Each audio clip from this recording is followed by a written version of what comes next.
Bonne veille de Noël. Ce soir, dans l'église d'aujourd'hui, nous reviendrons au point de départ du christianisme, la naissance de Jésus à Bethléem. Une naissance qui s'est passée il y a plus ou moins 2023 ans. Et à mes côtés, ce soir, j'aurai trois spécialistes de cet argument que je vous présente tout de suite. C'est la pasteure Sophie Ollier, qui est pasteur à l'église protestante unie de Pandemont-Luxembourg. Bonjour. Bonjour Mathéo. Le père Manuel Rachaud Ovanessian, prêtre de l'église apostolique arménienne Sainte-Croix de Varac. Bonjour. Bonjour, monsieur Mathéo. Et le père Pierre Vivarès, curé de la paroisse catholique Saint-Paul-Saint-Denis, Saint-Paul-Saint-Louis du 4e arrondissement de Paris et aumônier de la préfecture de Paris, de police de Paris.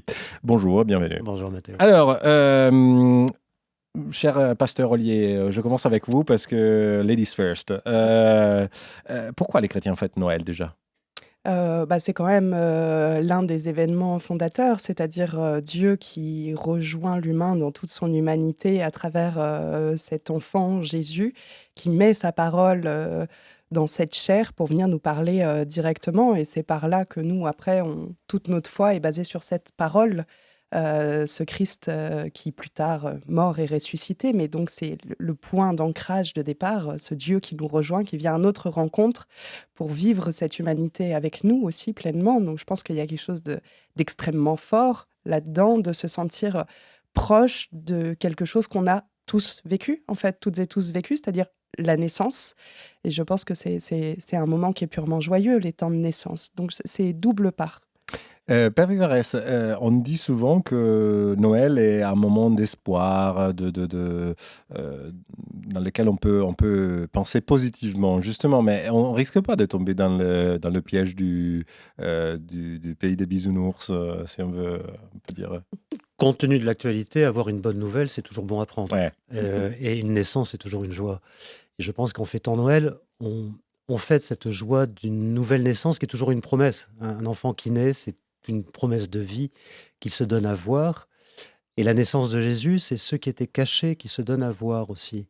C'est l'amour de Dieu qui se donne à voir et qui s'incarne réellement. C'est la miséricorde qui s'incarne et qui se donne à voir et qui va partager notre vie avec nous, comme nous. Et donc c'est une bonne nouvelle et le côté bisounours, je crois qu'on n'a pas trop de risques en ce moment, vaut mieux en profiter, vaut mieux, Non, mais parfois, c'est un peu difficile de parler de Noël, quand on dit: «Oui, vous êtes bien gentils, vous les chrétiens, parce que vous pensez à la naissance d'un enfant», et par contre, le monde, tombe, dans la oui, violence, mais comme chrétiens, nous sommes dans l'espérance. C'est-à-dire que nous ne voulons pas opposer un désespoir, une tristesse à ce monde-là. Nous sommes lucides sur ce monde avec toutes ces violences et toutes ces horreurs qui se passent quotidiennement, mais en même temps, nous proclamons une parole d'espérance. Dieu nous aime, nous pouvons créer une fraternité entre les hommes et nous y travaillons. Et chaque fois qu'un homme, une femme sur terre pose un acte d'amour, un acte de solidarité, un acte de pardon, un acte de bienveillance, eh bien notre humanité grandit et c'est surtout sur ça qu'on veut insister et spécialement lors des fêtes de Noël. et à propos d'espérance, moi, j'ai un peu insisté pour avoir, parmi nous, le père, Rachaud Ovanessian, de Oui. l'Église apostolique arménienne parce que, tout le monde sait que l'Arménie, encore, maintenant, vit, un problème une période de preuve de guerre, on peut dire aussi, elle est menacée. Comment on peut fêter Noël en Arménie en 2023? Comme l'ont relaté mes Collègues, mes collègues, confrères, mes consoeurs, confrères, oui. Écoutez, c'est toujours le message d'espérance, malgré les épreuves, malgré les afflictions qui peuvent appartenir, propres à la vie de chacun, hem, nous vivrons quand même, hem, la joie de la nativité du Christ, heu, dans son authenticité, parce que cela dépasse, l'humanité, c'est de l'ordre divin et on laisse justement, l'ordre divin fondre, notre humanité pour, justement le renouveler et le rétablir dans son amour, dans la miséricorde. et comment dire? Moi, en pensant, justement aux célébrations qui se tiendront d'ailleurs dans quelques jours en Arménie, parce que pour l'Église, apostolique arménienne, la date de Noël n'est pas, toujours le 25 décembre, n'est-ce pas? Je me dem Toujours pas. Voilà, toujours pas.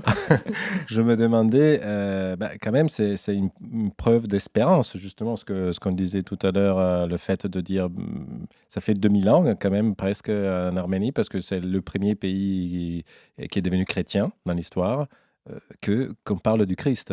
Oui, c'est en 301 que l'Arménie devient première nation, premier État chrétien, euh, avec Saint Grégoire l'Illuminateur. Bien entendu, bon, la fête de Noël est assez.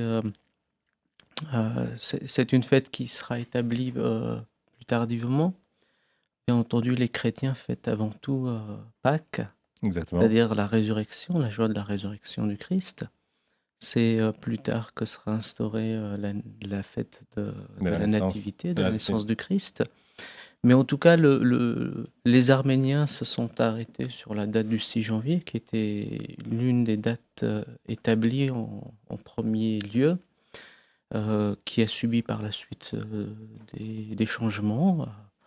de- va- pour des raisons diverses et Et variées. varié, Je ouais. vais pas rentrer dans le détail aujourd'hui, mais en tout cas, oui, l'Arménie reste fidèle au fondement de ce que les pères Lui ont transmis. ont, ont transmis, les pères de l'Église ont transmis. Nous remontons de la date du 6 janvier à, euh, à Saint Jacques, Mhm. frère du Christ, hein. Voilà.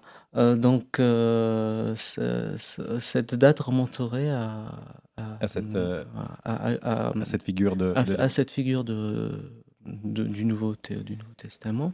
J'ai une autre question encore pour vous, pasteur Ollier. Qui est cet enfant Jésus? Mmh. Est-ce qu'on peut dire que c'est la petite statue qu'on met dans la crèche, ou, Ouais, elle est mignonne, hein, généralement, ouais, on peut la mettre dans la il y a crèche, on même la des trouve bonbons dans en des forme, statues, dans des musées sur le bord des routes. Ce Jésus dont on parle, en fait, on le trouve à tellement d'endroits, même autour de notre cou parfois, pour certains ou certaines. Hem, je dirais que c'est une parole qui est source de lumière pour ce monde et cet enfant, alors le fait que ce soit un enfant donne toute, disons la beauté de ce qu'on peut, imaginer de l'humain, c'est-à-dire, le côté le plus pur de l'humain, un enfant et après cette parole-là, donc qui sort de cette pureté, a quelque chose de il a été dit tout à l'heure effectivement, mais qui amène les humains à être ensemble, à se tourner vers Dieu, mais aussi et surtout, à être ensemble et à pouvoir vivre ensemble de la meilleure des manières. Alors, manière radicale parfois puisque, n'ayons pas peur de parler d'amour radical finalement dans le Nouveau Testament. Quand on voit par exemple Jésus qui dit, «Quand on vous frappe sur une joue, tendez l'autre joue», c'est radical et pourtant c'est la meilleure manière de «vivre ensemble» entre guillemets, de désarmer, de voilà et on parlait de tout ce qui, est source d'obscurité dans notre monde, tout ce qui est sombre et finalement, ce petit enfant Jésus-là, c'est la plus grande des lumières par sa parole et aujourd'hui, elle existe cette lumière. On nous montre dans les médias, on en parlait tout à l'heure, en off, des mauvaises mais nouvelles, que des mauvaises nouvelles partout. On allume la télé, on ouvre les journaux, on ouvre les réseaux sociaux, c'est que du mauvais partout et finalement, si on change notre regard et qu'on regarde autrement et autre part, cette lumière, elle existe partout, tout le temps, tous les jours et c'est pas là-dessus qu'on met l'accent et pourtant, en fait, elle se vit au quotidien, cette lumière-là qui fait du bien, qui réchauffe. Parfois un petit geste, un sourire d'un inconnu, un geste anodin qui est source d'énormément de lumière, et ça on le montre pas et c'est dommage. je me redresse encore à vous, père, Oui. Rachaud Vanessien. Mais, quand on a une situation de preuve justement qu'on a des difficultés à, voir cet enfant Jésus qui naisse dans le monde, est-ce qu'il y a quelque chose qu'on peut faire pour se soutenir ou pour vous transmettre ce message, par exemple à partir de la prière? Bien entendu, fêter Noël, ça sous-entend aussi avoir un regard sur l'humanité qui souffre. En fêtant Noël, on ne regarde pas juste la nativité du Christ, on regarde tout ce qui est autour de cette nativité. Euh, il faut voir justement le déplacement de Joseph et de Marie, qui est enceinte, qui doit faire tout ce voyage pour aller faire un recensement à Bethléem. Voilà, c'est pas évident, hein, Mmh. c'est quand on y repense. Euh, ça montre justement l'homme qui n'a pas de chez lui. Lorsqu'ils vont arriver sur place, ils n'ont nulle part où aller. C'est un petit peu la situation de beaucoup aujourd'hui. Si on revient sur l'Arménie, eh bien, Mmh. d'Artsakhiot, qui sont voilà, maintenant plus de 100 000, 100 000 Arméniens d'Artsakh Qui qui ont sont été déplacés, qui sont maintenant réfugiés en Arménie et qui doivent, pour lesquels on doit construire de nouvelles maisons, on de doit nouvelles pouvoir reloger et redonner l'espoir d'une vie nouvelle. Euh, donc oui, ça sera un Noël particulier en Arménie, ça c'est sûr. Ça invitera à la réflexion de tout le peuple arménien, de la façon dans lequel nous devons vivre la joie de la nativité cette année, qui doit être effectivement particulier parce qu'on justement notre regard se tourne vers tous ceux qui partagent quelque part euh, les, les difficultés, les souffrances qu'ont pu endurer Joseph et Marie sur ce chemin jusqu'à la nativité du Christ. Et après, il ne faut pas oublier que Joseph et Marie ont dû partir en Égypte, hein, pour fuir. oui, Euh, ils ont failli enfin, ils ont subi une persécution quand même, bah, Jésus a risqué d'être ils tué, n'ont pas eu, c'est-à-dire ils ont à la fois eu la joie de savoir que leur enfant est accueilli par certains, mais ils ont su aussi les bienvenus. il n'était pas la bienvenue pour d'autres, hein, Ouais. et Mais justement, je voulais vous demander, Père Vivarès, ben, est-ce qu'on peut fêter Noël sans fêter la naissance du Christ? Parce que Noël est un fait culturel. Ce que nous célébrerons demain, après-demain, la nuit du 24 ou le 25, ou le 6, ou le 6 janvier pour nos frères arméniens, c'est un fait culturel. Donc, il ne s'agit pas d'essayer d'avoir la quintessence ou mmh, le Noël chimiquement pur qui oui, ne serait la que spirituel. La date de Noël du 25 décembre, c'est le Sol Invictus latin baptisé par l'Église au moment où les jours rallongent et 6 mois plus tard, on fêtera Jean-Baptiste. Donc voilà, déjà, on est dans une reprise culturelle avec cette date du 25 décembre. Mais euh, pourquoi est-ce qu'à Noël, il y a ces repas de famille? Pourquoi il y a ces cadeaux? Pourquoi il y a ce temps de partage? Pourquoi il y a ces moments où on va se retrouver avec des gens qu'on n'a peut-être pas trop envie de voir, mais c'est la famille il faut le faire. et toutes les familles sont dysfonctionnelles d'une manière ou d'une autre, mais on le fait. Pourquoi? Parce qu'il y a une idée de don et je pense que le christianisme, fondamentalement, si ça se résume en une phrase, c'est Dieu se donne. Mmh. Dans la création, dans l'alliance, dans les prophètes, dans l'histoire d'Israël, dans Jésus. Jésus qui meurt sur la croix, qui se donne, Jésus qui donne son Esprit Saint, qui donne l'Église. Bah, ce n'est que Jésus qui se donne. Et qu'est-ce qu'on fait à Noël?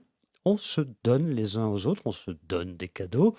C'est le moment où toutes les associations caritatives, en ce moment, font des relances pour qu'on partage avec les plus pauvres d'entre nous, avec ceux qui ont besoin, avec ceux qui sont dans la souffrance ou la maladie.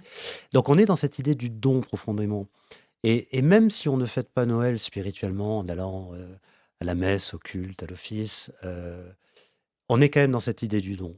De fait, revenir à la source de toutes ces festivités va leur permettre de prendre un sens bien plus profond, bien plus juste, et va nous permettre de réfléchir à qu'est-ce qui est dans ma vie est de l'ordre du don. À quel moment dans ma vie je donne gratuitement? Pas je donne mon temps pour un travail salarié, soit je donne du temps pour ma famille parce qu'il faut bien les élever et les nourrir.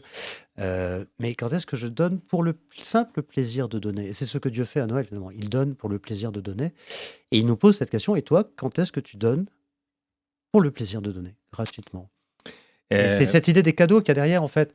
Et on peut dire à Jésus aussi, que nous avons transformé, disons, adapté à notre capacité de percevoir le don. ouais, on a fait une grande kermesse commerciale et voilà, on fait des cadeaux, mais c'est normal. Et puis on a mis de la nourriture par-dessus dans des profusions indécentes. Mais c'est la question n'est pas là. Je pense qu'il faut revenir à cette question-là du don, parce que ce qui nous rend heureux, finalement, profondément, c'est de se donner. Ouais. C'est de donner du temps, donner de l'attention, donner son pardon, donner de la fraternité, donner de l'amour et en recevoir. Fondamentalement, c'est ça qui nous rend heureux. Ouais. Et c'est pas tellement les cadeaux ou le foie gras ou le champagne. C'est bien, hein, c'est Oui. très très bien, j'aime beaucoup. Mais, mais le vrai bonheur, il est dans le don de soi, comme Dieu lui-même se donne. Donc je crois que c'est ça la fête de Noël. Et si on va à sa source, à sa racine, qui est Jésus lui-même, alors notre joie sera d'autant plus profonde qu'elle reviendra à sa source. Malheureusement, le temps à notre disposition n'est pas infini, mais j'ai une dernière question. Que souhaiteriez-vous à nos auditeurs, chacun de vous, pour ce Noël? Qui veut commencer? Pasteur? Allez. Alors moi, je souhaite à toutes et à tous des rencontres qui sont porteuses de vie. Que ça puisse être des rencontres avec Dieu, avec sa parole, avec des inconnus, avec des rencontres renouvelées, des personnes qu'on connaît déjà. Mais parce que je pense que notre société aujourd'hui, manque terriblement de la rencontre et de la connaissance mutuelle. Alors je nous souhaite ça pour, ce Noël et puis pour l'année qui va s'ouvrir après, mais que des rencontres qui font du bien et qui portent de la vie et de la lumière dans ce monde. Père, Oui, comme nous l'avons relaté, la naissance du Christ, de Jésus, c'est Dieu qui se fait chair. Donc c'est Dieu qui vient à notre rencontre. Je souhaite à toutes et chacun, parce que avec la nativité, c'est l'occasion d'année en année de pouvoir justement refonder sa foi. Donc d'aller à la rencontre de Dieu, de se voir justement à travers toutes les complexités que le monde vit en ce moment. Dans quel camp nous sommes? Nous sommes ceux qui accueillons, nous sommes ceux qui souhaitons la paix pour nous-mêmes et pour le monde, ou le camp inverse. À travers le regard tourné vers Dieu, c'est aussi un regard tourné vers le prochain, puisque Jésus nous invitera plus tard à aimer Dieu de tout son cœur, de toute sa force, de tout son esprit. Et la loi qui lui ressemble, c'est d'aimer son prochain comme soi-même. Père Vivarès? Moi, je souhaite la paix, mais je pense que la paix, c'est pas une conséquence, c'est une décision. Donc je souhaite à chacun de choisir la paix, Et décidé. de décider la paix, choisir la paix avec soi-même d'abord, de faire la paix dans son cœur, parce que bien souvent, il y a des blessures, il y a des ressentiments, de faire la paix profondément en soi, et Dieu est celui qui peut faire la paix dans notre cœur, de faire la paix avec son entourage parfois, dans la famille, dans voilà, tous les problèmes qu'il peut y avoir dans... Et puis de choisir la paix quotidiennement, de faire l'option préférentielle de la paix, de décider la paix, parce que je pense que si à notre niveau, chacun, nous choisissons la paix, au fur et à mesure, mondialement, la paix sera choisie. Et on fête la naissance d'un juif dans une ville qui est aujourd'hui en Palestine. Euh, L'actualité est criante. La naissance d'un petit garçon juif dans une ville, Bethléem, qui est aujourd'hui en Palestine. Et je prie bien sûr pour la paix en Arménie, la paix au Yémen, en Birmanie, Un en pays Israël, en Palestine, la paix dans tous ces pays qui sont déchirés. Et ce sont les enfants Mmh. qui pleurent et qui meurent. Merci beaucoup à vous tous et moi je souhaite à tous nos auditeurs un joyeux Noël, vraiment beaucoup de paix moi aussi et que Dieu vous bénisse. Amen. Pareillement. Amen. Merci Amen. Matteo.